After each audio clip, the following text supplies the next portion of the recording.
IBS-C mean for you? Talk to your doctor and say yes to Linzess. Learn how Appy and Ironwood could help you save. Attention. We had a very rainy start to Masters Week, unfortunately, with some heavy downpours and even some strong to severe storms. Now, as we go into the rest of the week, it's looking like a completely different forecast. We are going to have some chilly nights and mornings, and that's because of this powerful cold front coming through, but really comfortable afternoons in the upper 60s and low 70s, and then just a slight chance of some showers on Friday morning. I'll have more details with a look at your futurecast coming up tonight on News Channel 6 at 10 on VTV. Real whipped cream.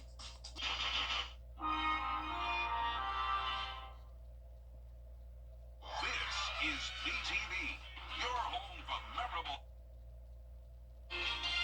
Unfortunately, we did have a very soggy start to Masters Week, but the weather improves big time tomorrow. We're back to sunshine.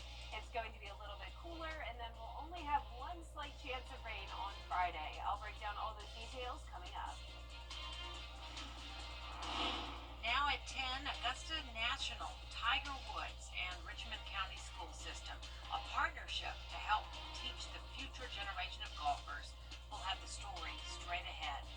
And a possible change for South Carolina companies and organizations on vaccine mandates. We'll have those details as your news at 10 starts now. Live from Television Park, this is WJBF, News Channel 6 at 10 on VTV. Good evening, everyone. I'm Jenny Montgomery. Thanks so much for joining us. Coverage you can count on begins with reaction from Richmond County School Board members and local golfers about today's big announcement regarding the Augusta National, TGR Foundation, and the Patch. Isabella Moody has the story. The Augusta National Golf Club, in partnership with Tiger Woods, TGR Foundation, and Richmond County School System, announced the new TGR Learning Lab coming to Richmond County. We are very excited to see what new opportunities this is going to bring to the city of Augusta, as well as to our students at the Richmond County School System. The Learning Lab will be the fourth of its kind in the U.S. It will be located at the Lamar Elementary School and plans to open in 2028. Making sure that our students have the best chance when they get out into the world. We know that STEAM initiatives help our students to be better in math, reading, and languages. And so it includes, science, technology, engineering, arts, and math. The Augusta National Chairman, Fred Ridley, also announced that Woods will be designing a 9-hole course at the currently under renovation the Augusta Municipal Golf Course, known as the Patch. Some previous players are excited for the new course to open and see what Woods creates. Just to see, put his little touches on it, because being familiar with the old Patch, so it's going to be quite interesting to see. Golf professional and coach Andre Lacey says he learned from Tiger Woods and is excited for what Woods and the Augusta National are bringing to this area. This speaks volumes of where the golf industry is going, also where the Augusta National and Tiger Woods are looking to help in the city of Augusta. In Augusta, Isabella Moody, WJBF News Channel 6. The Patch is expected to open in 2026. Best in the world is a description often heard at the Masters, and that includes the area where the players warm up. The now 15-year-old Masters practice facility provides a chance for patrons to watch the players prepare in this state-of-the-art facility. Locals might remember last summer when giant cranes occupied the area, working on a new underground parking area and tunnel. But this Masters, the practice facility, shows no signs of having been a construction site. Augusta, they don't do anything. Everything's top-notch what they do here. And what they're able to do in the off-season is just incredible. And this is just another example of it. The underground parking area is not being used this Masters, but it is expected to be unveiled next year. With heavy rain shutting down Augusta National Golf Club this morning, patrons had to find ways to stay busy outside the golf course. Many went right across the street to Map and Flag, the first and only Masters hospitality venue outside of Augusta National Golf Club. Others went a little farther down Washington Road to Top Dog Tavern. We didn't think we were going to get in, but they opened the gates early. We got there in line quick. First one's in, and my son here and I chose to go walk the golf course because we've never been here. they can go stand in line and get a shirt or whatever. But it was we spent our time wisely. So we did. Now we're over here having a cold beer. Hopefully we can get back out there. Despite the rains today and a slight chance Friday, our weather team is expecting a lot more sunshine as this Masters Week continues. It's time now for a first look at the weather with our chief meteorologist, Jenna Petracci. We are looking forward to more sun now, Jenna. Yeah, Jenny, it's going to be beautiful tomorrow, so definitely some nice weather in the forecast. But right now we are still watching a few lingering showers. This is just impacting our southeastern counties. Notice most of us are drying out, but we are left with a few flood warnings from all that rainfall today. Notice Stevens Creek near Modoc under a flood warning until further notice. And we also have one around the Oconee River. And a lot of rain still coming down across all of Bamberg County. There's Denmark, Orangeburg had some strong storms earlier. Allendale and a good portion of Bardwell County still seeing the light rain. All of Screven County and Sylvania, and a few lingering showers in Waynesboro as well. You can see the road is still wet here on our Terry Lambert Hyundai Skyview cam. This is a view of Washington Road in Augusta. Today's almanac shows that we had near average high temperatures, made it into the mid 70s. Of course, it didn't feel nearly as warm as yesterday though, and we got all the way into the upper 80s. And our low today was well above our average of 49. We actually started our day in the mid 60s, and of course that was because of the clouds and the rain helping to keep things warmer. Now tonight we're going to start to see those temperatures go back down to near average in the mid to upper 40s, but we're still in the low 60s for now with mostly cloudy skies. 61 in Allendale, 62 in Augusta, Millen at 63, Aiken at 60, Crawfordville, Lincolnton, and Washington all into the upper 50s now. You can see that drier air filtering in with dew points falling into the upper 50s as well north of I-20. Still some lingering moisture down towards the south. Winds are coming out of the west. It's still a bit breezy, and we're seeing those winds gusting up to 23 miles per hour in Crawfordville, 24 in Evans. But overnight, the skies will start to clear and the winds will settle down. We will see a secondary cold front come through tomorrow, though, and that will drop our temperatures. We're actually going to be down to around 40 degrees on Wednesday morning, but we warm back up Thursday. I'll have a look at your full 10-day forecast coming up. Back to you, Jenny. All right, Jenna, we appreciate it. The GBI and the Screven County Sheriff's Office are investigating a deadly shooting in Newington. Investigators say deputies responded to a shooting on Simpson Town Road just before 1 o'clock this afternoon. They discovered 21-year-old Isaiah Barbie Jr. of Sylvania with a gunshot wound. He was taken to a hospital where he was later pronounced dead.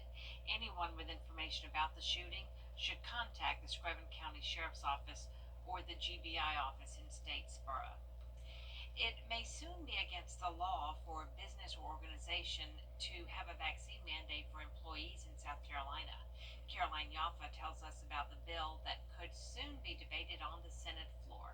After the COVID-19 pandemic, a bill was passed to make it illegal to require public employees to be vaccinated in South Carolina. The law expired in 2023, but now some lawmakers want to bring it back permanently. If they voluntarily want to put that in their body, then so be it. The government shouldn't make them do that. The bill says the government should not be allowed to mandate the COVID vaccine. It would also put a limit on quarantine time. Right now, there is no limit. This bill would set it at a maximum of 21 days. I think that's why the 21 days was put in based upon the testimony in terms of the diseases, the outbreaks that we know about, and what science shows is best in terms of quarantining. Senator Shane Martin says it's important to have this mandate, to have limits, not just a blanket. That's the max that we could come up with. And even the current director of public health can't think of anything, couldn't find anything that was longer than 21 days. Senator Ronnie Sabb says he looks forward to debating the bill on the floor because he says it's important to protect the public in life and death situations. There's no guardrails as relates to. My understanding is that in instances where there's a danger posed to the public, Martin says it's crucial to protect South Carolinians and not force people to get vaccinated. He says no one should have to choose between a job and a jab. What I'm trying to do is protect our businesses to be able to make decisions for that business. But those decisions shouldn't extend into somebody's personal and private life and affect their families going forward. During a state of the emergency, the bill would to assist the health department and enforce any regulations, but not make it mandatory like it is now. In Columbia, I'm Caroline Yaffa. Nearly 200,000 people in the U.S. lose a limb to amputation each year. Doctors Hospital is working to reduce that number by gathering several medical specialists from different disciplines to form solutions. It's all made possible through the Limb Preservation Program. One doctor saying a number of diseases can lead to a patient losing a limb, and they're looking at what they can do to prevent this from happening. We see commonly peripheral arterial disease, diabetic foot infections, some of the architectural changes that go along with diabetes, maybe critical limb ischemia, even burn and wounds. Those things can threaten people's limbs. So we're trying to be very aggressive about saving those people's limbs. For more information about how to save your limbs, go to WJBF.com. And we are back to sunshine tomorrow with slightly cooler temperatures. Then we'll see another chance of rain on Friday morning, followed by a hole-in-one forecast for Masters Weekend. I'll have your full Viper 6 forecast right after this break. In the symphony of life, at Wellstar, we believe that when you have more time being a person than a patient, it means more firsts, relationships, and connections. Our network of over 7,000 doctors and nurses across Georgia design care around your unique needs. Because care for every part of you means more time for the ones you care about most. Wellstar, more than healthcare, people care. Now, your most accurate forecast with WJBF Live Viper 6. Welcome back. Here's the latest on Live Viper 6. Most of us are dry now, just left with a couple of those flood warnings in effect for our counties, rivers, and streams. A few showers here in Burke County, and then more widespread rain impacting Bamberg, Allendale, and Screven counties. But the threat of severe weather is over with, so the weather is going to improve the rest of tonight, with the rain continuing to push off towards the southeast. Our northern and western counties definitely dealt with the most rain today, with some of our rainfall estimates based off radar showing over 3 inches in a lot of spots. From Augusta down towards the south, though, lower amounts, a lot of us under the inch mark, such as Augusta, stayed up to around 3/4 of an inch. Our Terry Lambert Hyundai Skyview cam still showing damp conditions here in Aiken, but no more rain on the way. We're sitting at 62 degrees, a northwest wind of 9 miles per hour, still overcast skies. Dew points around 60. Now, the temperatures are starting to fall as that cold front pushes through. Seeing a lot of upper 50s now in our northwestern portion of the CSRA. The rest of us in the lower 60s. So here's our satellite and radar. The rain today was due to this low pressure system with a trailing cold front. Behind that, we have another cold front, and this is actually bringing snowfall up towards the Great Lakes region. No snow for us, of course, but it is going to bring us some cooler temperatures for this time of the year. You can see that cold air on our national temperature map. We're down to around the freezing mark in Minneapolis, Chicago, Detroit, and our neck of the woods. Still definitely on the warmer side, and it's actually in those mid to upper 70s in Florida. Now for us tomorrow, I'm giving it a birdie for day 2 of Masters Week. You really can't get much better than this. Just bumping us down to a birdie because of the chilly temperatures in the morning, 48 degrees. It will also be a bit breezy at times as temperatures climb to around that 70-degree mark, and winds could be gusting up to around 20 to 25 miles per hour. Our next rain chance comes in on Thursday. Ahead of that, we'll have a southerly wind, and that'll help to warm us up, at least for that one day.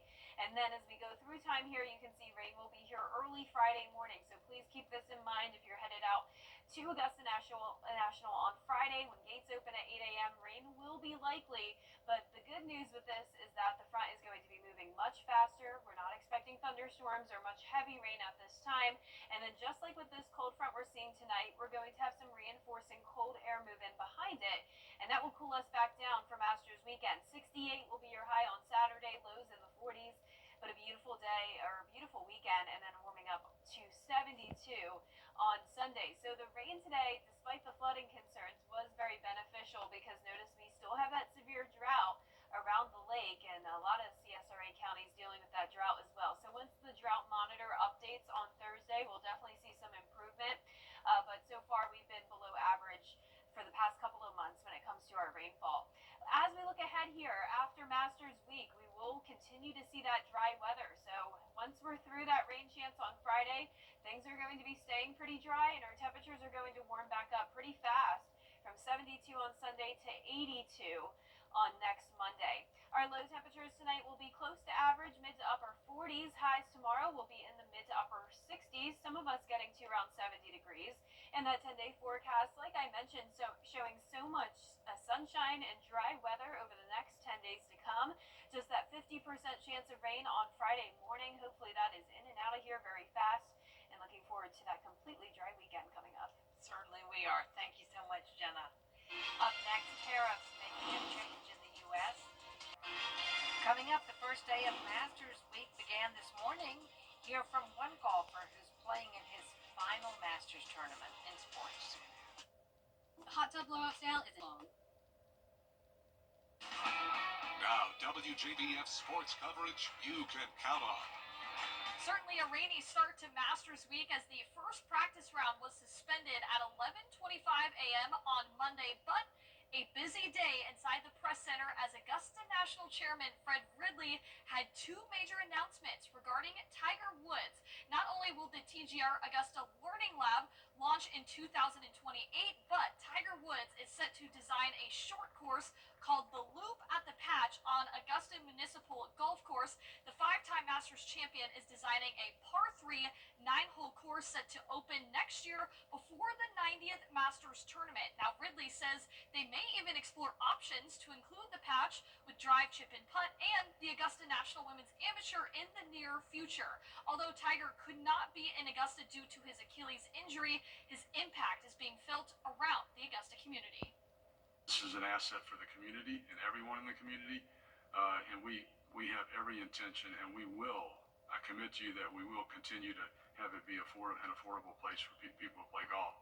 I know that this whole concept of a short course is something that's near and dear to Tiger's heart. I know he stated that he grew up playing on short courses, so I'm sure they're going to make it really interesting for these people, for everybody, the young people and everybody else that are playing it. Now, it may have been a limited practice round on Monday, but a couple of golfers made the trek out to Augusta National Golf Club in the morning, one of those being Thomas Detry of Belgium, who's making his Masters debut. The two-time Olympian has top 15 finishes in each of his last three major starts. He won the Phoenix Open in February for his first PGA victory of his career. And one golfer participating in his very last Masters tournament is Bernhard Langer. The two-time Masters champion won it back in 1985 and 1993, and this will be his 41st start at Augusta National. The World Golf Hall of Fame member is a 42-time winner on the DP World Tour and representing Europe in 10 Ryder Cups between 1981 and 2002. He's soaking in his final time playing on this historic course. Very emotional. You can tell already my voice is breaking a bit, just realizing it's going to be my last competitive Masters after 4 decades. It's going to be bittersweet. I think I knew it was time to call it quits as a player because I wanted to do it last year, but I couldn't with my Achilles surgery. The course is just getting too long and I'm getting shorter and shorter. Now be sure to tune in every night at 7:30 as News Channel 6 presents our Masters Report. Join Gabriel Stovall and me as we break down the second official day of the practice round and all the storylines surrounding the 89th Masters Tournament. That's it for sports. We'll be right back. Coleman Services cares about our community. And last but not least, Masters Week is one of the busiest weeks in Augusta, and some people are looking to make a little extra money. But one local girl is spending her spring break to help others. Ellison Hubbard has the story.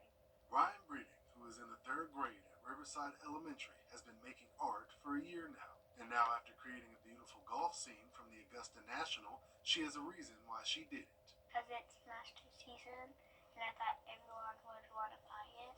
There are a lot of kids who are really sick and they can't go outside and have fun, see their friends, or sometimes they can't see their parents and family. And she has a goal she wants to accomplish. So far, she's sold 120 pieces, and she's made over $1,800 for St. Jude so far. And she still has inventory and a little ways to go. So We've got a goal, and she's going to try to get there. Yeah. She doesn't want to stop until all the kids from St. Jude can walk out healed. In Augusta, Ellison Hubbard, WJBF News Channel 6. Terrific goal, and what a talent. Oh my goodness, that is stunning. That's beautiful. I would love to have that in my house, and I'm sure a lot of people that rent out their homes would love to have a painting like that. Well, our forecast is showing beautiful weather to enjoy the rest of this week, with the exception of a brief interruption on Friday morning. We'll see some showers move in with another cold front. We'll warm up to 78 on Thursday, but then cool back down by 10 more degrees on Saturday. 68 will be our high. Back into the 70s on the final day of Masters Week, and then next week we're sitting pretty warm, a lot of upper 70s and low 80s, lows back into the 50s, and even next week it will continue to see the sunshine and dry weather. And that is all the time we have for now. Thanks so much for watching. The news continues at the top of the hour on News Channel 6 at 11. And Hogan's Heroes is next here on BTV. Have a great night.